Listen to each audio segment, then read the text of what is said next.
Riga, the capital of Latvia, has seen better times. Times when there weren't quite so many zombies roaming through the streets. In Stories from the Outbreak, our goal is to escape the city and reach the last ferry that can bring us to safety. Along the way, we'll be joined by some companions with whom we can hopefully successfully fight off the zombies in the inevitable turn-based battles.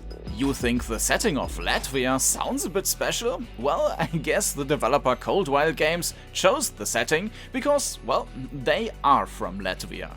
This indie developer has made very small games in the past, and Stories from the Outbreak is now the very first, in quotes, larger one for them, which will go into early access on the 27th of March 2023. I was already able to check out the game in advance and will give you a brief overview now of what to expect in the game. If we have already played a session before, we can start by selecting our starting characters from a pool of characters that we have already unlocked, each with his or her own set of abilities, which are also unlocked gradually. Later on, we can have up to 4 active characters in a team. On the first run in this Roguelite with permadeath, however, we will start with Anna, a damage dealer, and the first companion we get is going to be a tank called Janice. Tank in this case means that he can draw the enemy's attacks on himself and also increase the armor value in battle.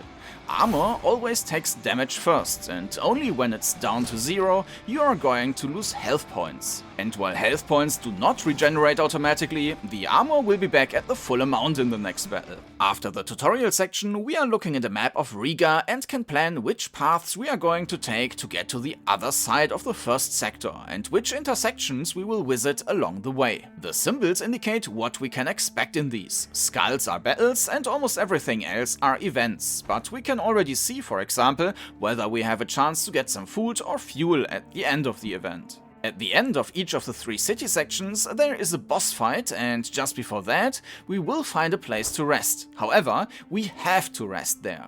If we have a lot of food we can also heal, but if we have no food at all, we even take damage. The fuel, on the other hand, is needed for the very end of the game. We need to pay 3 fuel for each survivor we want to put on the ferry to safety. Both resources are skipped in the tutorial, but are explained in detail in the help option. As we make our way through the city sectors, we have to do quite a bit of fighting. When we get attacked, the game switches over to the battle screen, where we see our nicely drawn pixel heroes on the left and the zombies on the right. At the top of the screen we see the turn order.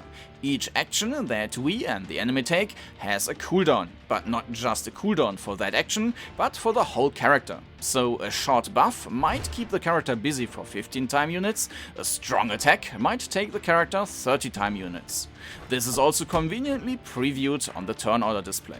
The game is also doing a good job with tooltips, which help to get a good overview of what is going on. However, what the enemies are up to is not so intuitive. When the enemies get their first turn, they surprisingly do nothing, but just plan what to attack next. However, you can't see what kind of attack they will perform and how much damage you should expect.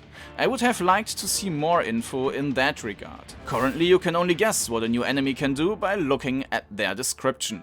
But at least you can see which character is going to be attacked and prepare with the tank accordingly.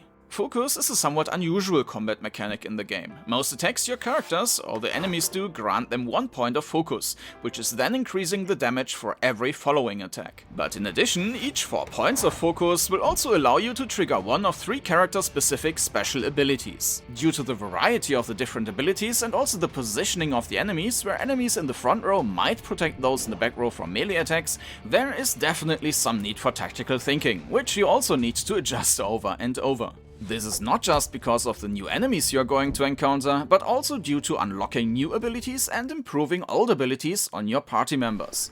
In addition, every now and then a new character will join the party with a set of completely new abilities opening very different possibilities. Furthermore, there are items which serve as permanent combat modifiers.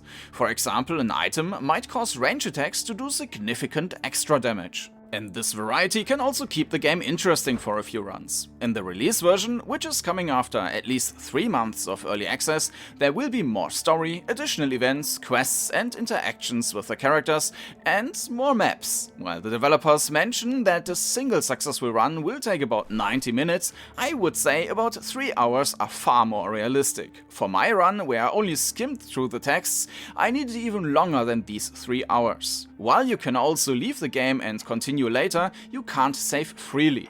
As I mentioned at the beginning, this is a roguelite, and if you die, you will need to start over, but got some new stuff to play with. Visually, I think the game is quite nice with its pixel look, and while the music is cool as well, it does get repetitive rather quickly in combat. I did not encounter any bugs until very close to the end, but the developer has assured me that that one had already been fixed now before the official launch of early access. So you can say that the game is already in a pretty good state.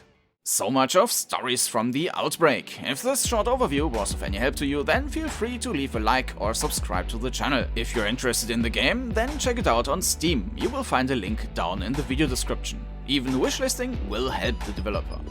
If you consider waiting for the full release, be aware that there are plans to increase the price at that point.